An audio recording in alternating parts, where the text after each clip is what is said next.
You're sitting in your corner office on the 47th floor, reviewing quarterly reports, when suddenly you see something that makes your blood run cold. Something so impossible, so shocking, that it stops your world completely. That's exactly what happened to Marcus Chen, CEO of Chen Industries, on what seemed like an ordinary Tuesday morning. But what he discovered about that little girl with the same rare birthmark as him would shatter everything he thought he knew about his life. Stay with me, because this story will leave you questioning everything about fate, family, and connections that bind us together in ways we never imagined. Marcus Chen wasn't born into wealth. At 42, he had built Chen Industries from a small tech startup in his garage into a billion-dollar empire. His face graced magazine covers. His speeches inspired thousands, and his business decisions moved markets. But success had come at a price that Marcus was only beginning to understand. "Mr. Chen, your 3 p.m. is here," his assistant Jennifer announced through the intercom. Marcus glanced up from his mahogany desk, adjusting his Italian silk tie. The office was a testament to his achievements, floor-to-ceiling windows overlooking the city, awards lining the walls, and a framed photo of him ringing the opening bell at the New York Stock Exchange. Yet despite all his accomplishments, there was an emptiness that followed him home each night to his penthouse apartment. He lived alone, had never married. His relationships never lasted long enough to matter. Married to the job, people said, and Marcus had always worn that label like a badge of honor. Work was his family, his identity, his everything. "Send them in," Marcus replied, straightening his shoulders. Today's meeting was with the Children's Hospital Foundation, a charity he supported generously but had never personally engaged with. His accountant handled the donations. Marcus simply signed the checks. It was easier that way, less personal, less complicated. The boardroom doors opened, and Dr. Sarah Martinez walked in, followed by a small entourage from the foundation. But it wasn't the adults who caught Marcus's attention. It was a little girl hiding behind Dr. Martinez's legs, clutching a worn stuffed rabbit. She couldn't be more than 6 years old, with dark hair pulled into pigtails and wearing a yellow sundress that had seen better days. Her eyes were wide with wonder as she took an impressive office. But it wasn't her curiosity that made Marcus's pen slip from his fingers. It was the birthmark. On the left side of her neck, just below her ear, was a crescent-shaped birthmark, deep burgundy in color, about the size of a quarter, with an unusual pattern that looked almost like a tiny constellation. Marcus's hand instinctively moved to his own neck, to the exact same spot where an identical mark had been his lifelong companion. "This is Emma," Dr. Martinez was saying, but her words seemed to come from underwater. "She's one of our long-term patients, and we thought she might enjoy seeing a real CEO's office. Emma, can you say hello to Mr. Chen?" The little girl peeked out from behind the doctor, her dark eyes meeting Marcus's. For a moment, time stood completely still. Those eyes, they were familiar in a way that made his chest tighten with inexplicable emotion. "Hello," Emma whispered, her voice barely audible. Marcus found himself kneeling down to her level, something he'd never done with any child before. "Hello, Emma. What's your friend's name?" He nodded toward the stuffed rabbit. "Mr. Hopscotch," she replied, holding the toy closer. "He's brave when I'm scared. That's a very good friend to have." Marcus's voice was gentler than he'd ever heard it. "Emma, can I ask you something? That pretty mark on your neck, have you always had it?" Emma nodded solemnly. "Mama used to say it was my lucky star. But Mama's in heaven now." The words hit Marcus like a physical blow. He looked up at Dr. Martinez, who seemed to understand his unspoken question. "Emma's been in our care for 3 years," the doctor explained quietly. "Her mother passed away from cancer when she was 3. We've been looking for suitable adoptive families, but Emma has some special medical needs that make placement challenging." Marcus couldn't take his eyes off the little girl. The birthmark was exactly the same, not similar, not close, identical, down to the smallest detail. The tiny freckle at the bottom point of the crescent, the way it seemed to shimmer slightly in certain light. What was her mother's name?" Marcus asked, his voice barely steady. "Isabella Rodriguez. She was only 23 when she passed." "Why do you ask?" The name sent shockwaves through Marcus's system. Isabella. He hadn't heard that name spoken aloud in 7 years, but it had never left his thoughts. Not completely. As the meeting continued around him, Marcus felt like he was drowning in memories he'd fought so hard to bury. Isabella Rodriguez.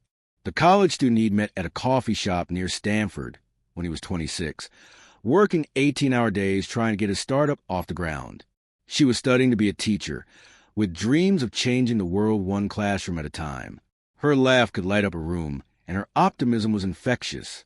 For 6 months, she'd been the brightest part of his increasingly stressful life. But then the company started taking off. Investors were interested. The demands on his time multiplied exponentially. Isabella needed more than he could give, deserved more than stolen moments between board meetings and conference calls. "I can't compete with your ambition, Marcus," she'd said during their last conversation, tears streaming down her face. "And I shouldn't have to." He'd let her walk away, telling himself it was for the best. That love was a luxury he couldn't afford if he wanted to build something lasting. He'd thrown himself even deeper into work, using success as a bandage for the wound her absence had left. But looking at Emma now, seeing Isabella's eyes in that small face, along with the birthmark that had marked his own life since birth, Marcus began to piece together a truth that terrified him. "Mr. Chen?" Dr. Martinez's voice brought him back to the present. "Are you all right? You look pale." "I need to know more about Emma's mother," Marcus said abruptly. "When did she pass? Where?" "I need details." The doctor exchanged glances with her colleagues. "I'm not sure why. Please." The word came out more desperately than Marcus intended. "It's important. More important than you could possibly understand." After the Foundation representatives left, Marcus sat alone in his office with Emma's file spread across his desk. Dr. Martinez had been reluctant to share personal information, but something in Marcus's eyes had convinced her to bend the rules. Isabella Rodriguez. Age 23 at time of death. Cause leukemia. Survived by daughter Emma Rodriguez. Age 3. Father unknown. Father unknown. The words blurred as Marcus stared at them. He calculated the dates, counted backward, remembered that last night together before Isabella had walked out his life forever. The timeline fit perfectly too perfectly. Marcus canceled his remaining meetings and drove across the city to the address listed in Emma's file. The apartment building was in a neighborhood he'd never had reason to visit, modest, working class, the kind of place where people struggle to make ends meet while chasing their own versions of the American dream. Mrs. Carmen Vasquez, the elderly woman who lived in the apartment below Isabella's old unit, remembered both mother and daughter well. "Aye, that poor girl," Mrs. Vasquez said, inviting Marcus into her small but immaculate living room. "Isabella was like a daughter to me. And little Emma, such an angel. I helped take care of her when Isabella was in the hospital." "Did Isabella ever mention Emma's father?" Marcus asked carefully. The older woman's expression grew guarded. "Why are you asking? Are you from the government? Social services?" "No, ma'am. I think I might have known Isabella. A long time ago." Mrs. Vasquez studied his face for a long moment, then nodded slowly. She talked about him sometimes, especially toward the end. Said he was a good man, but married to his work. Said she never told him about the baby because she didn't want to trap him. The words hit Marcus like a sledgehammer. She never told him? She was proud, that one, too proud for her own good sometimes. She said he had dreams bigger than both of them, and she wouldn't be the one to make him choose. Mrs. Vasquez's eyes filled with tears. She worked 2 jobs while going to school, tried to give that baby everything she could. Even when she got sick, she never asked for help from anyone. Marcus felt like he was suffocating. Isabella had been pregnant with his child and had never told him. She'd struggled alone, worked herself to exhaustion, fought cancer alone, all while raising their daughter. Their daughter. "The birthmark," he whispered. "Emma has a birthmark. See, just like Isabella used to say, like a lucky star. Isabella had one too, but much smaller. She used to tell Emma that hers was special, bigger and brighter, because she was going to do important things in the world." But that wasn't right. Marcus touched his own neck. Isabella hadn't had a birthmark. He would have remembered, which meant, Mrs. Vasquez, are you sure Isabella had a birthmark like Emma's? The woman looked confused. No. Isabella's was tiny on her wrist. I meant Emma's birthmark was like her father's. Isabella showed me a picture once. Said Emma got her papa's lucky star. The room spun around Marcus. Isabella had kept a picture of him, had told their daughter about her father's birthmark, had known, somehow, that Emma would carry this physical connection to a man who didn't even know she existed. Marcus drove back to the hospital in a daze. The Children's Hospital Foundation was holding a small celebration in the pediatric ward, something about a donation that would fund new equipment. He found Emma in the play area, sitting by herself while other children ran around her. Mr. Hopscotch looks tired, Marcus said, settling into a tiny plastic chair beside her. Emma looked up at him with those familiar eyes. He misses Mama. Sometimes I tell him stories about her, but I don't remember very many. What kind of stories do you remember? She used to say that my lucky star, Emma touched her birthmark, came from someone who loved me very much, even though he lived far away. She said maybe someday I'd meet him, and I'd know him because he had the same lucky star as me.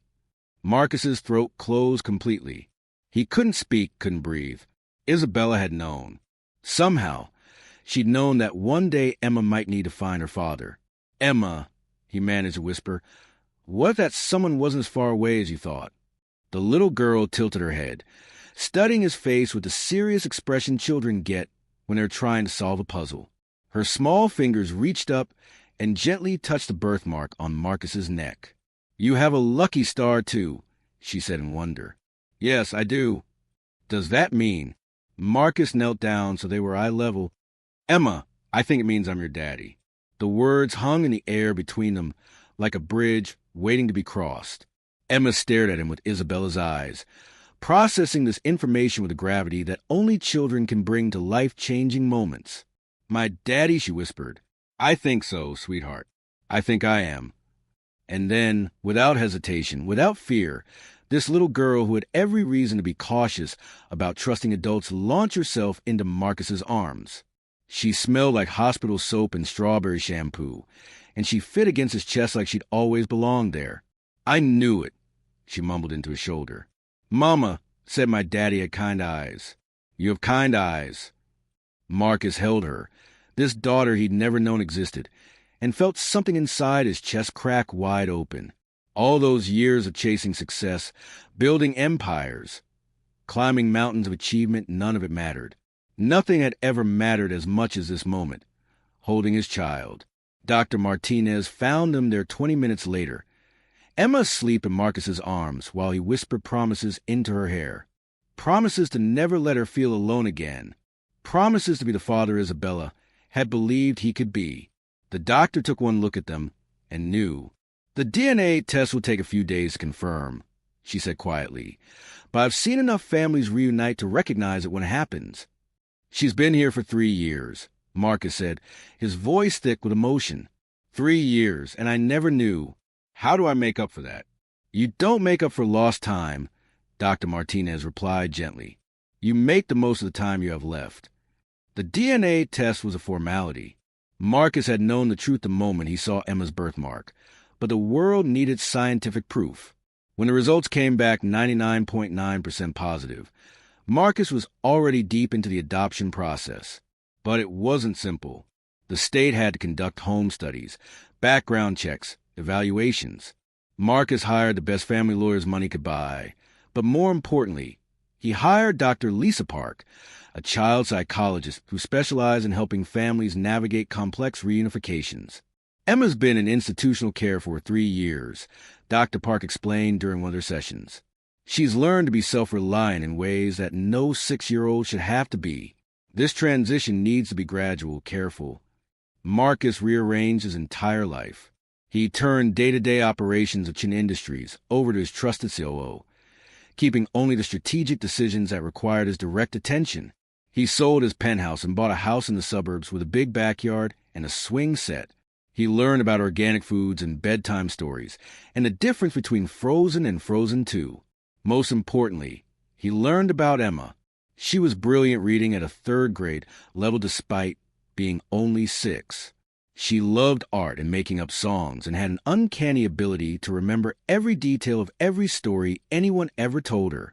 She was also deeply empathetic, always the first to comfort another child who was crying, always sharing her snacks with anyone who looked hungry. She gets that from her mother, Marcus told Dr. Park during one of their family sessions. Isabella always saw the best in everyone. "Tell me about Isabella," Emma said from her spot on the floor, where she was coloring a picture of a family. She'd started asking about her mother more as she grew comfortable with Marcus. "Tell me about when you loved her." So Marcus told her about how Isabella's laugh sounded like music, about how she could turn a terrible day into an adventure just by suggesting they go feed ducks in the park, about how she believed in him, even when he didn't believe in himself. "Why didn't you marry her?" Emma asked with the brutal honesty that only children possess. Marcus was quiet for a long time, choosing his words carefully. "Because I was scared, sweetheart. I was scared that if I loved her too much, I wouldn't be able to build the kind of life I thought we needed. I thought work was more important than love." "That was silly," Emma said matter-of-factly. "Yes," Marcus agreed. "That was very silly." 6 months after Emma came to live with him, Marcus stood in the wings of a conference center stage, preparing to give the keynote address at the National Entrepreneurs Summit, the same event where he'd spoken for 5 consecutive years about the importance of sacrifice and single-minded focus in building success. But today's speech would be different.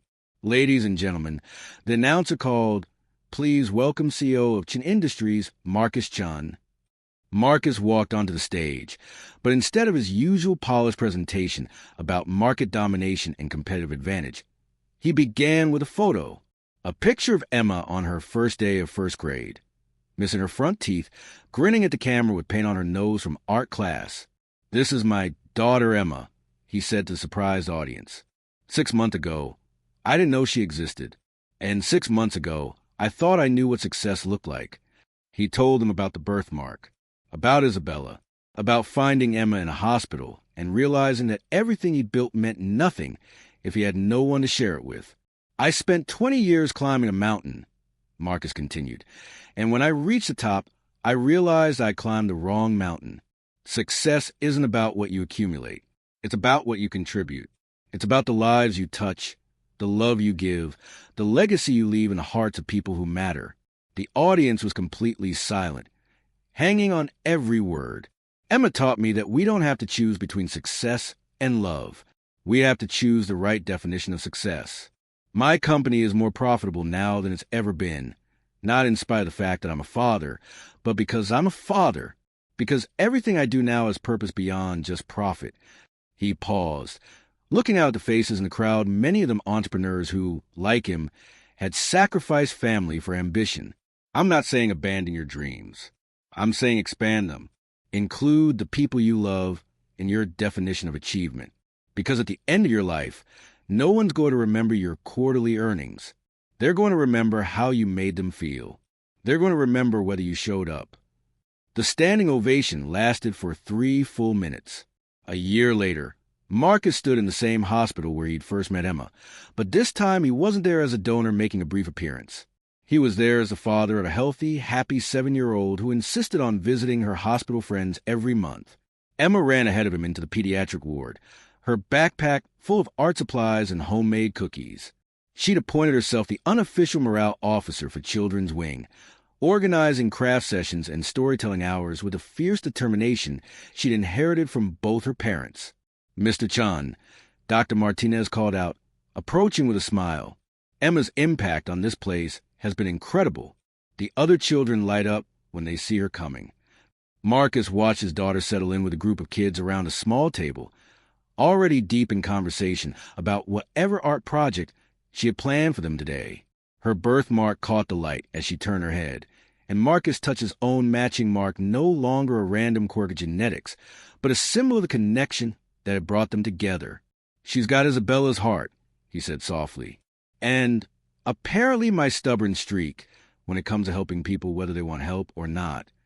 The two of you have started something special here," Dr. Martinez continued. The Emma Chen Foundation has already raised enough money to fund our new family therapy program. The foundation had been Emma's idea. If kids don't have daddies and mommies, she'd said with 7-year-old logic, then we should help them find their families. Like you found me. Marcus had initially planned to simply write a check, but Emma had insisted they do more. She wanted to help other children in foster care, other families trying to reconnect, other people who felt lost and alone. So they created programs for family reunification, adoption support, and medical care for children whose families couldn't afford treatment. Daddy, Emma called out, waving him over. Come meet my new friend, Sarah. She's 6 and she likes art, and her lucky star is on her shoulder. Marcus joined the group, settling into another tiny plastic chair as Emma introduced him to a shy little girl with bandages on her arms and hope in her eyes. This was his life now. Not board meetings and power lunches, but art therapy sessions and bedtime stories, school plays and soccer games, and the indescribable joy of being exactly where he belonged. 2 years after finding Emma, Marcus was featured on the cover of Forbes magazine. But it wasn't for his business acumen or his company's stock price. The headline read, "The CEO Who Chose Love, How Finding His Daughter Redefined Success."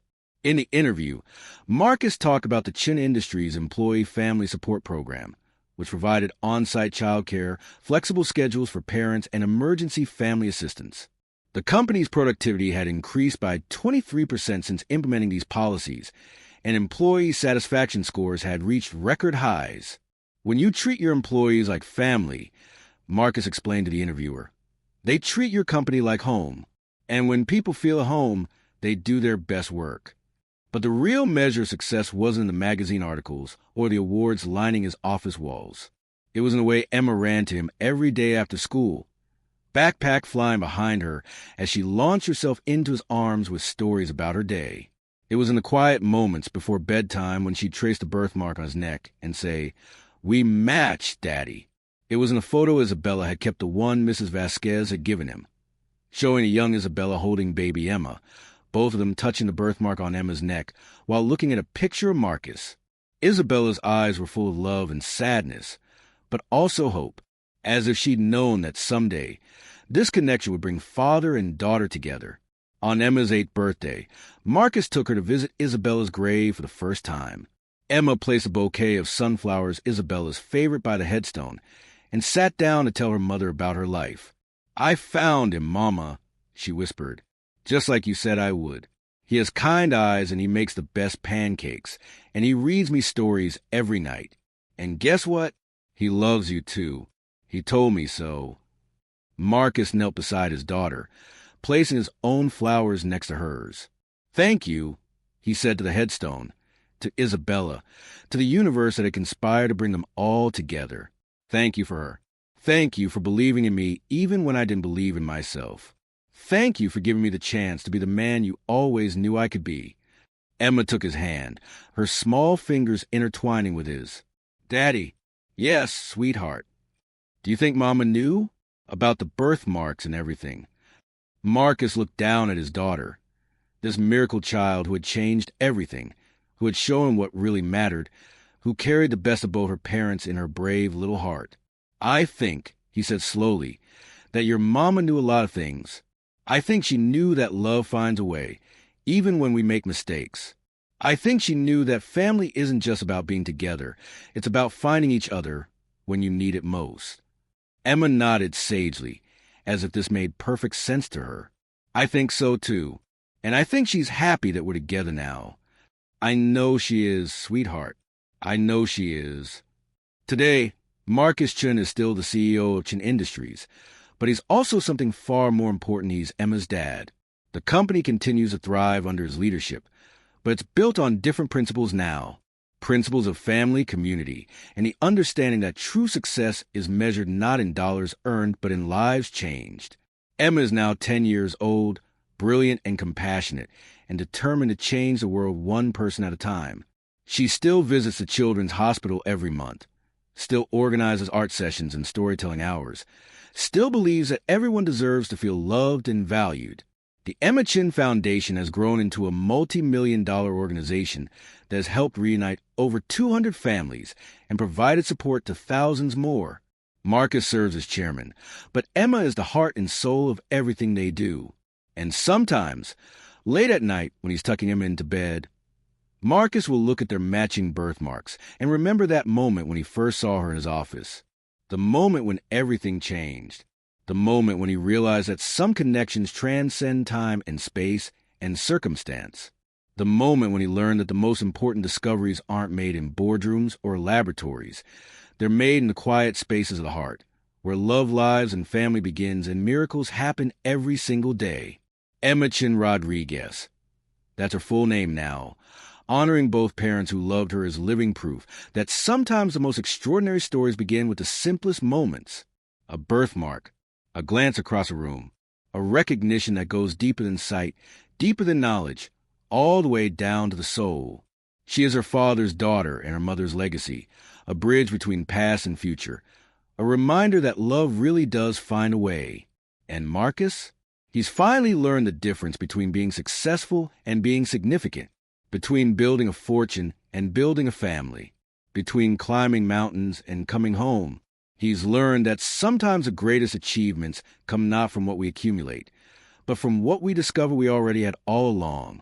Asterisk, what an incredible journey of discovery, love, and second chances. This story reminds us that family connections run deeper than we ever imagined, and that sometimes the most important people in our lives are hiding in plain sight. Have you ever experienced a moment of recognition that changed everything? Share your story in the comments below. We'd love to hear about the unexpected connections that have shaped your life. Asterisk if the story touched your heart. Please give a thumbs up and subscribe for more incredible true stories about love, family, and the miracles that happen when we open our hearts to possibility. And don't forget to hit that notification bell so you never miss a story that might just change the way you see the world. Asterisk. Remember, love finds a way. Family is everything, and sometimes the greatest success stories are the ones written not in boardrooms, but in the quiet moments when we choose connection over achievement, relationship over recognition, and love over everything else.